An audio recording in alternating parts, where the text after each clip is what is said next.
축복합니다. 축복합니다. 우리 성도님들 얼굴 표정이 보니까 벌써 은혜를 많이 받으신 분이 계시고, 여전히 무슨 근심 걱정이 있는지 아직 얼굴이 안 펴지신 분들도 조금 있습니다. 오늘 예배 마칠 때는 우리 모든 분들의 얼굴이 환해질 수 있기를 소망합니다. 우리는 살아가다 보면 이런 생각이 들 때가 있습니다. 내가 정말 이 일을 잘 감당할 자격이 있는 것인가? 내가 이 직장 생활을 하면서 이 일을 내가 잘 감당할 수 있을까? 교회에서 이런저런 직분을 내가 맡아서 정말 내가 이거 잘 감당할 수 있을까? 감당할 자격이 있을까? 담임 목사로도 때로는 내가 이거 정말 잘 감당할 수 있을까? 이런 마음이 들 때가 있습니다. 왜 그렇습니까? 돌아보면 우리는 한없이 부족하고 연약하기 때문입니다. 때로는 나 스스로가 자격이 없어 보일 때가 있습니다. 오늘 본문에 나오는 사도 바울도 그랬습니다. 사도 바울이 이전에는 어떻게 했습니까? 박해하고 교회를 박해하고 성도들을 잡아가고 예수님을 그 누구보다도 대적했던 사람입니다. 그래서 이 바울도 때로는 내가 이 자격이 있나?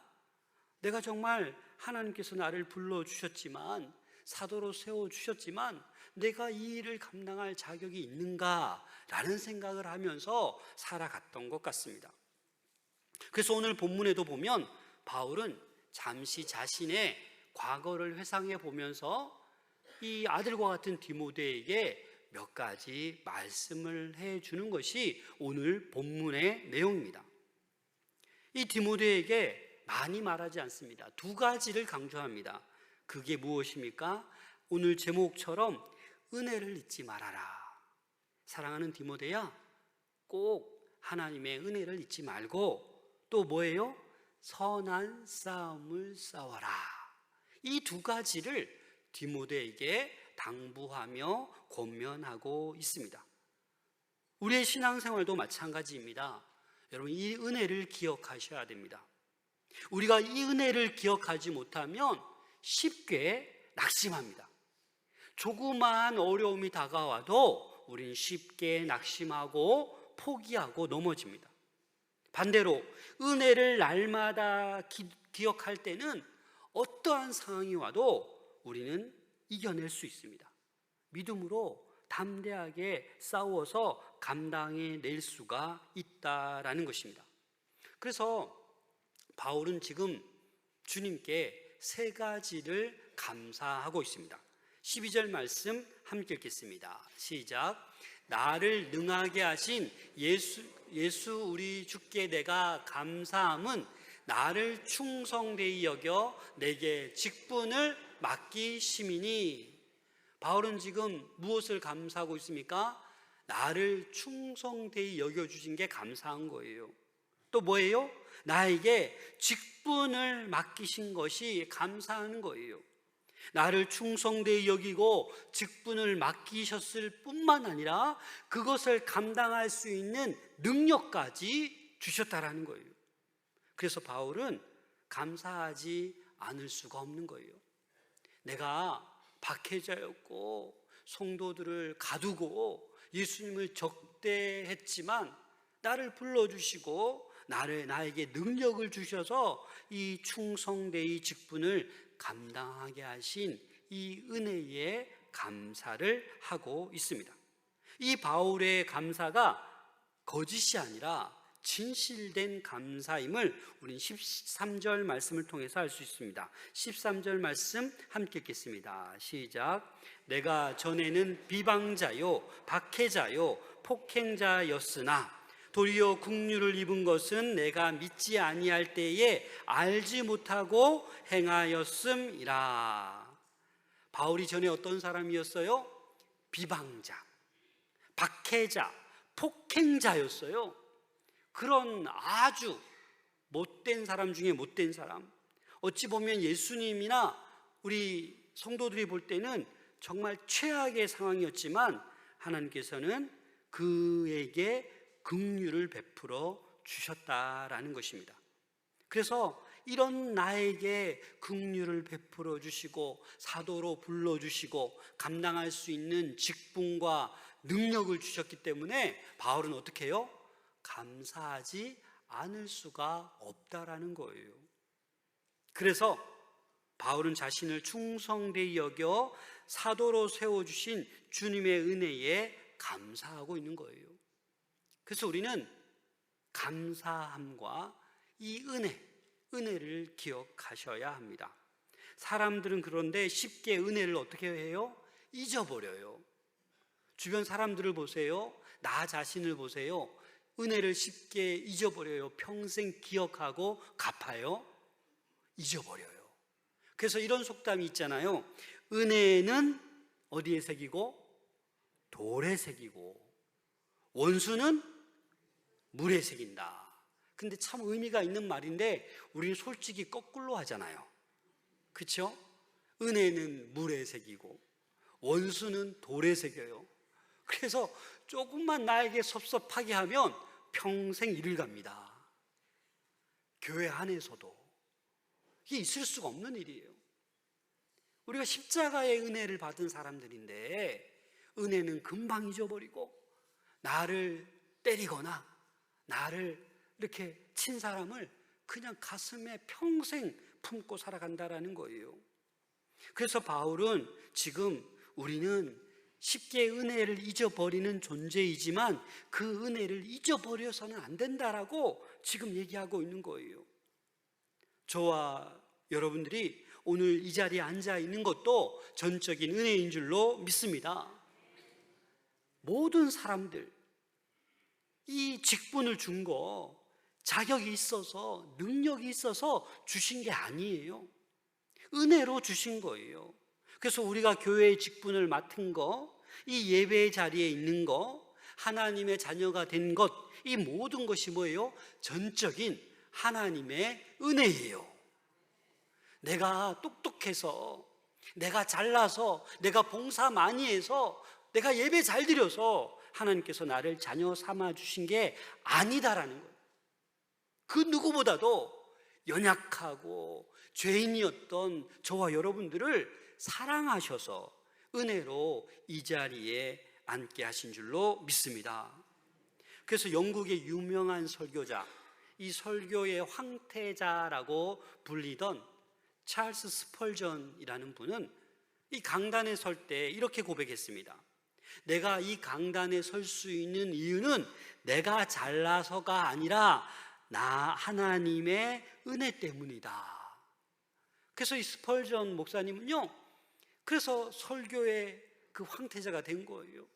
내가 잘나서, 내가 말을 잘해서, 내가 선포를 잘해서 잘난 게 아니라 하나님의 은혜 때문에 내가 매일 강단에 설 수 있다라는 것, 그 은혜를 고백한 거예요. 그래서 교리적으로 이 은혜의 소명이라고 합니다. 하나님께서 저와 여러분들을 은혜로 불러주셨어요. 값없이 불러주셨어요.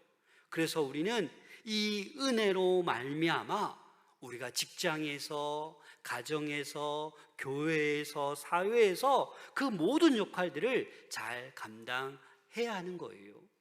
그 감당할 수 있는 것은 무엇으로 할 수 있다고요? 하나님의 은혜로 감당하는 거예요. 교회에서도 많은 직분이 있습니다. 목회자, 장로, 권사, 집사, 성도 다 뭐예요? 은혜로 감당할 수 있는 거예요. 이 직분이 다른 거 아니에요. 다 역할만 다르지 다 하나님께서 은혜로 주신 것이다라는 것을 여러분들 명심할 수 있기를 소망합니다. 절대 내가 자격이 되어서 어디에 서 있는 거 아닙니다. 그래서 우리는 매일매일 삶 가운데 이렇게 고백해야 됩니다. 오늘도 내가 하나님의 은혜로 살아갑니다. 같이 한번 해볼까요? 시작. 오늘도 내가 하나님의 은혜로 살아갑니다. 아멘. 여러분들의 목숨을 좌지우지하는 거 아니잖아요. 여러분들 마음대로 뭐 다 되는 거 아니잖아요. 오늘 하루도 하나님의 은혜로 살아가는 저와 여러분들 될 수 있기를 소망합니다. 그래서 날마다 이 고백을 매일매일 하세요. 오늘도 하나님의 은혜로 내가 살아갑니다. 왜냐하면 이 은혜를 잊어버리면 교만해져요.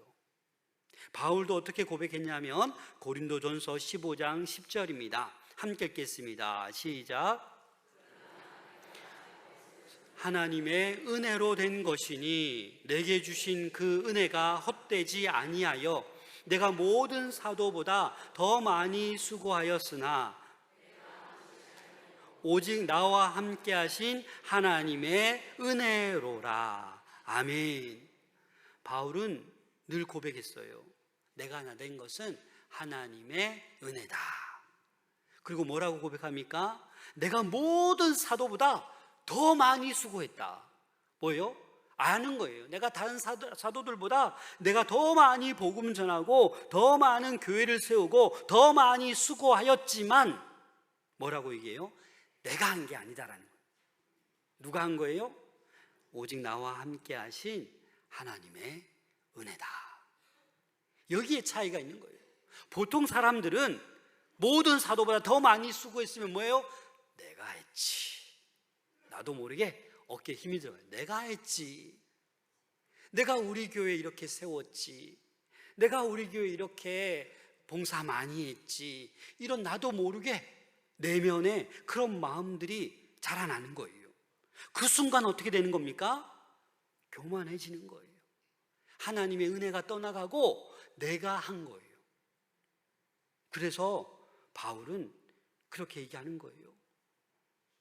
나의 나된 것은 다 하나님의 은혜다. 내가 오늘 호흡하는 것도 은혜고, 내가 오늘 9월달 이 좋은 계절 두 번째 주일에 주님 앞에 나와 찬양하며 기도하며 예배 드리는 것도 은혜다.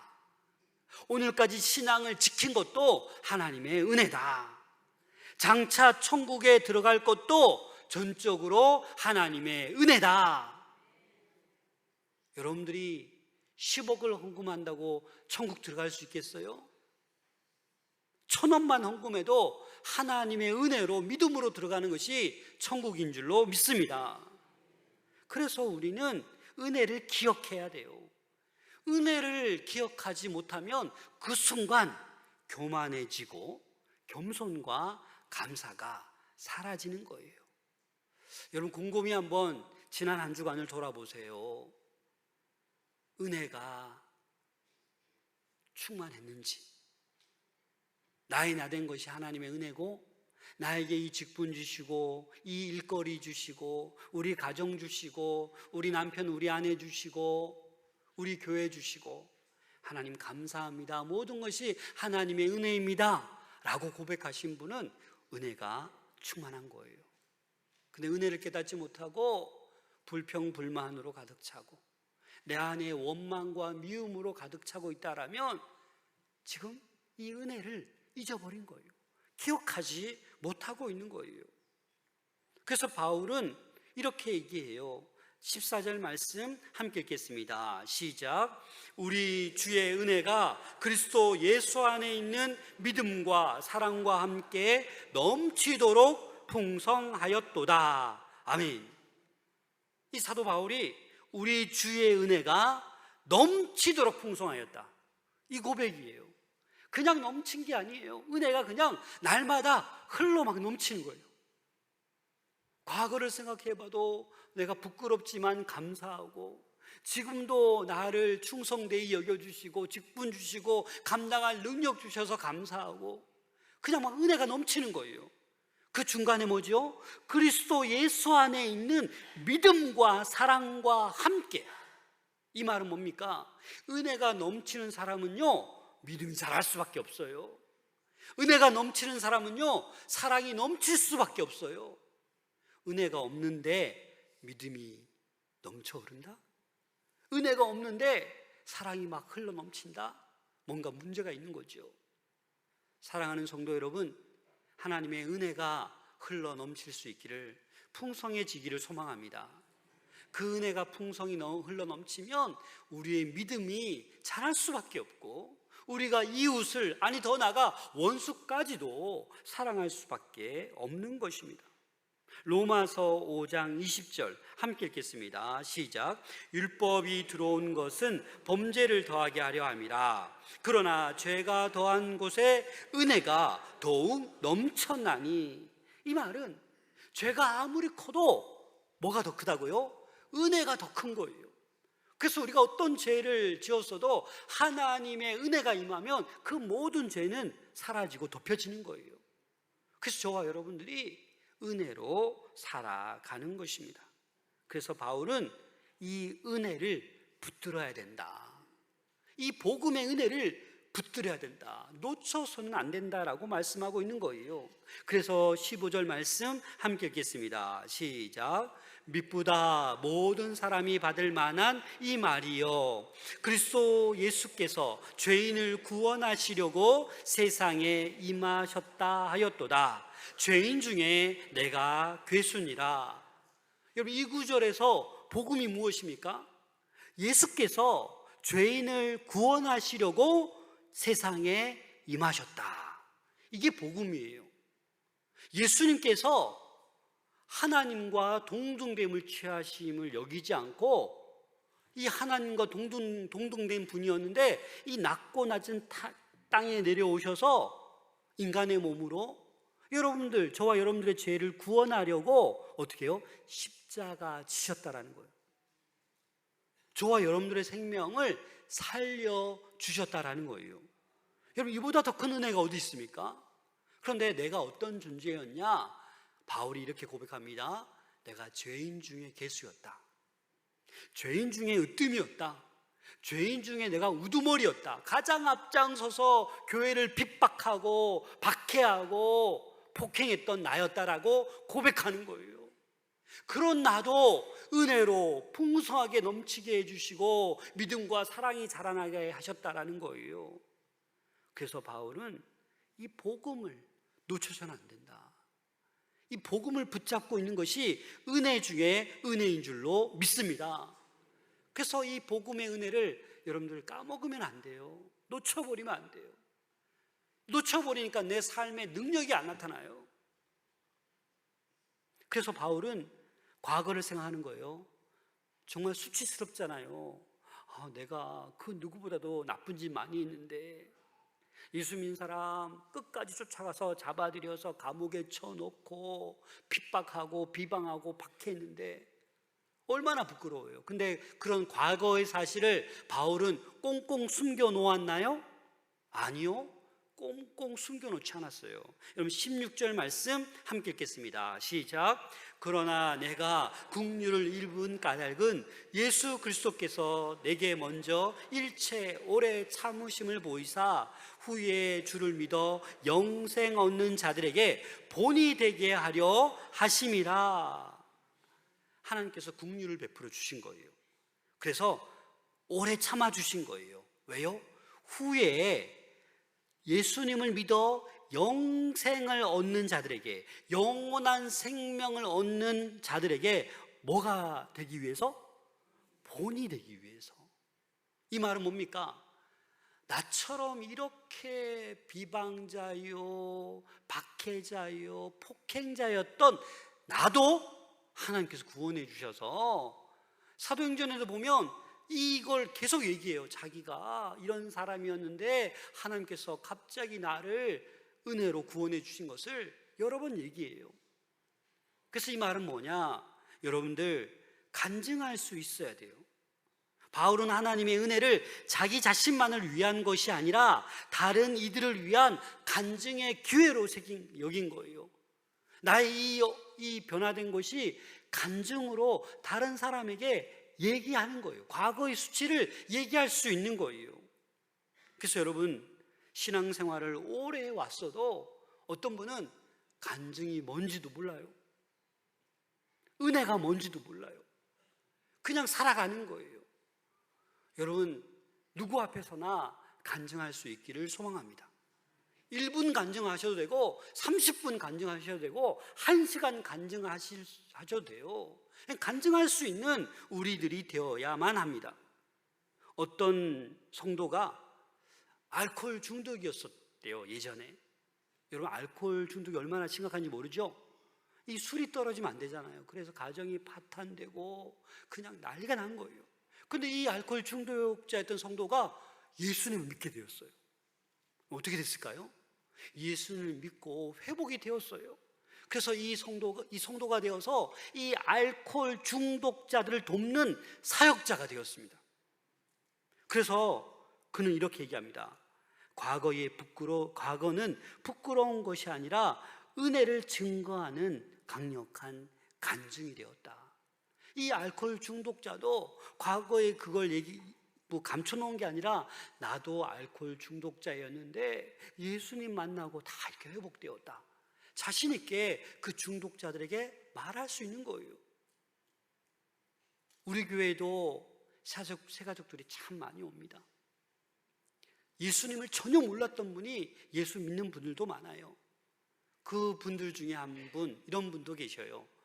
골초셨대요. 골초가 뭔지 아시죠? 골초. 저는 꼴초인 줄 알았어요. 이게 검색해보니까 골초, 담배를 많이 피우는 사람. 그런데 예수를 믿고 담배가 싫었어요. 담배를 끊어버리셨어요. 우리 교회 송 집사님 얘기라고요. 네. 얼마나 놀랍습니까? 이런 일들이 지금 우리 교회 가운데도 많이 일어나고 있어요. 그럼 이런 거죠. 내가 과거에 꼴초라는 얘기 사람들 알까봐 부끄러워서 다 덮어놓는 게 아니라 이 자리에 서서 간증하셨어요. 나 꼴초였다고. 이게 간증이에요. 예수 믿지 않는 사람에게 담대하게 얘기하는 거예요. 내가 과거에 이런 사람이었지만 지금은 변화되어서 이렇게 행복하게 살고 있다.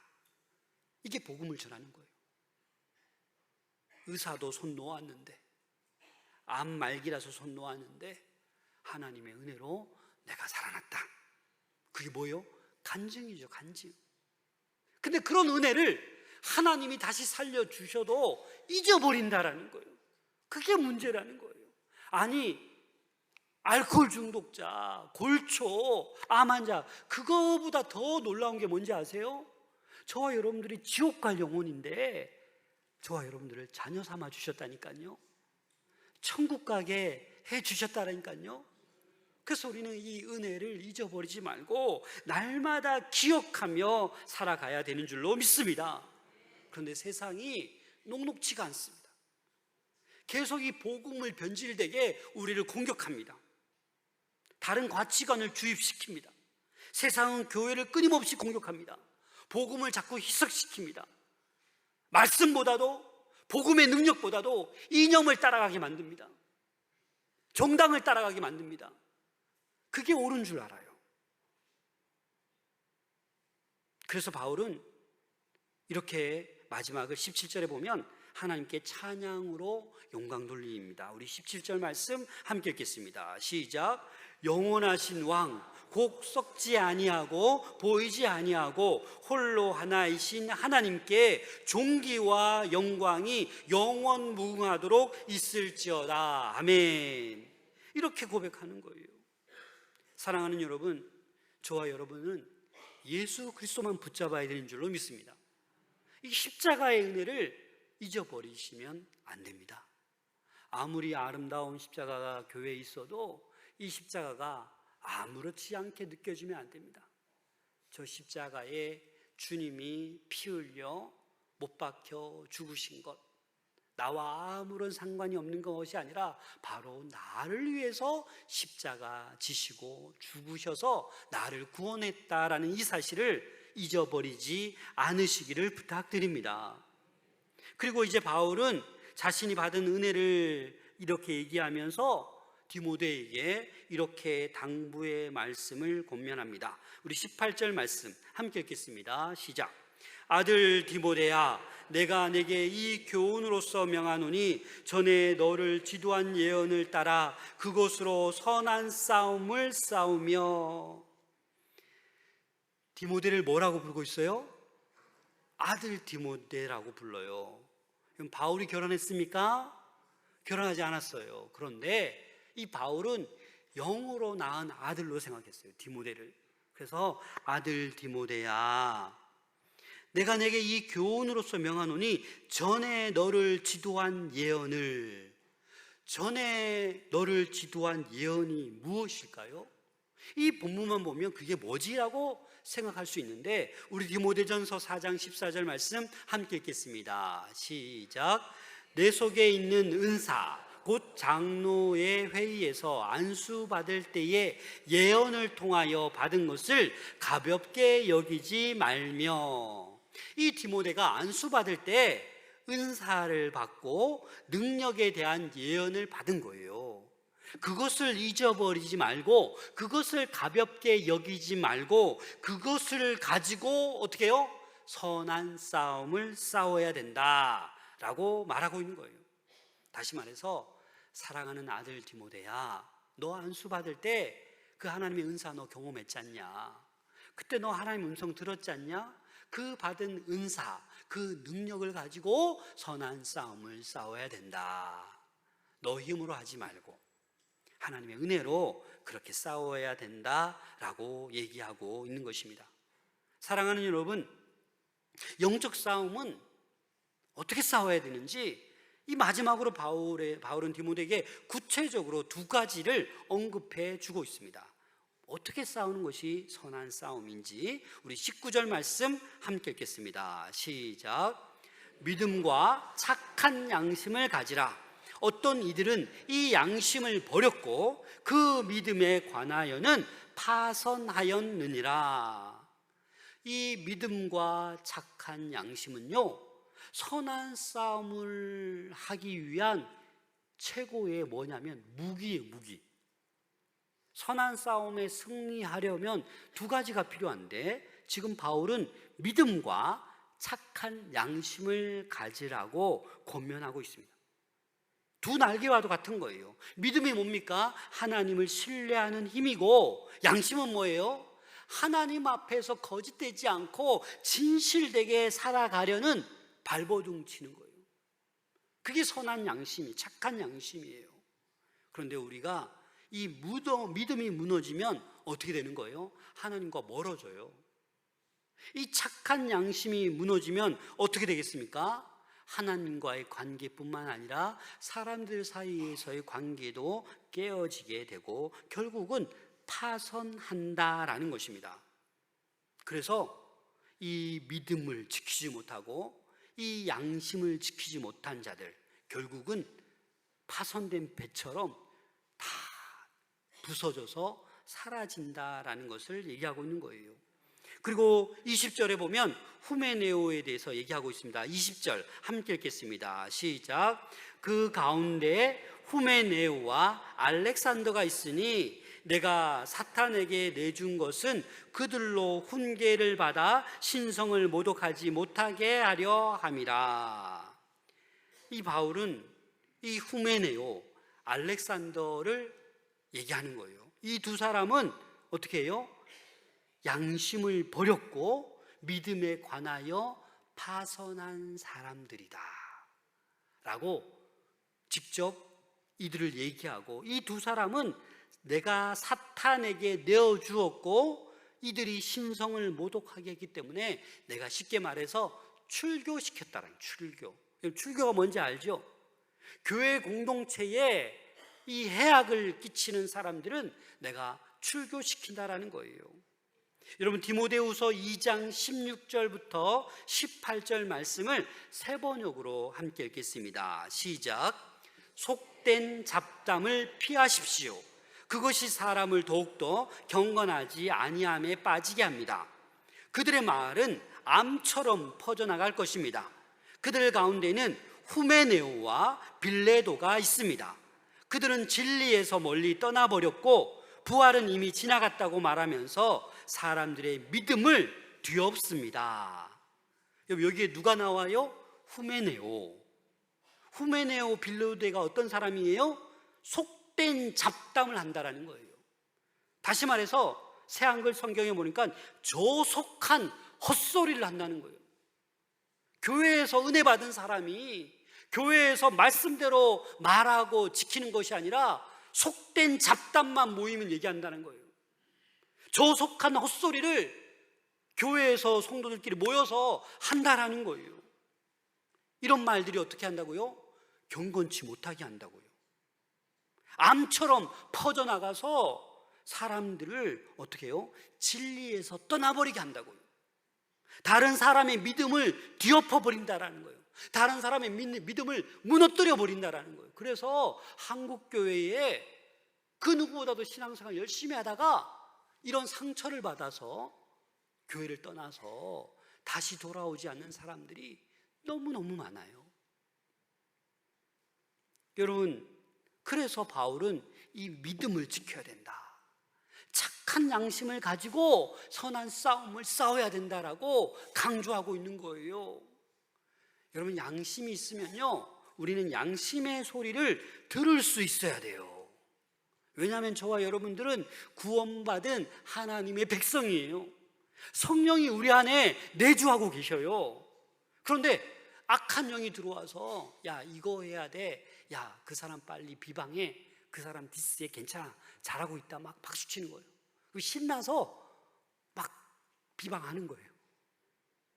좀 약간 찔리시는 분들도 아마 있을 수도 있을 거예요. 근데 우리가 정신 차려야 돼요. 남 얘기할 게 아니에요. 그래서 우리 입술에 파수꾼이 있어야 돼요. 함부로 우리가 말해서는 안 된다라는 겁니다. 바울처럼 우리도 내가 죄인이었음을 깊이 깨달으면서 감사하고 그 은혜를 기억할 수 있어야 합니다.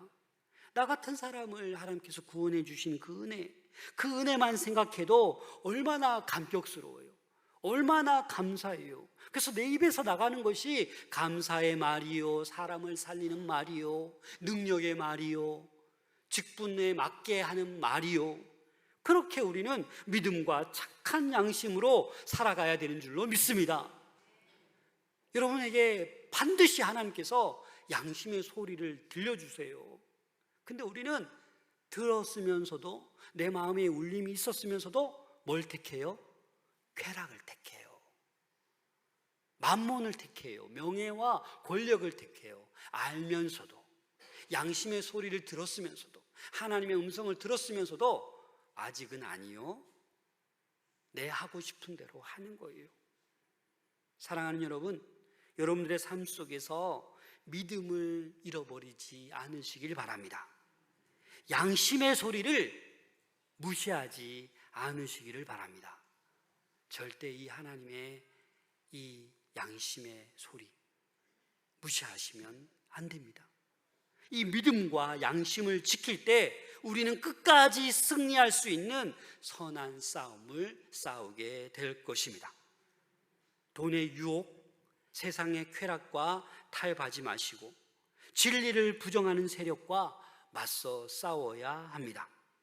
믿음은 말씀에 뿌리 내린 신뢰이고, 착한 양심은 우리 삶 속에서 그 믿음을 실천하는 것입니다. 그래서 여러분들 가정에서 믿음을 잘 지키십시오. 여러분 직장 생활하면서 신앙을 부끄러워하지 않으시고 복음을 담대히 전할 수 있기를 소망합니다. 주의 몸된 교회에서 진리와 순결을 지키도록 애써 힘쓰시길 바랍니다. 쉽게 우리가 이 속된 잡담 또는 조속한 말을 해서는 안 될 것입니다. 오늘 바울처럼 자신이 받은 은혜를 잊어버리지 않고 평생 기억할 수 있는 우리 모두가 될 수 있기를 소망합니다. 더 나아가 이 믿음과 착한 양심을 가지고 선한 싸움을 끝까지 싸워가는 우리 모든 성도님들 될 수 있기를 소망합니다. 기도하겠습니다.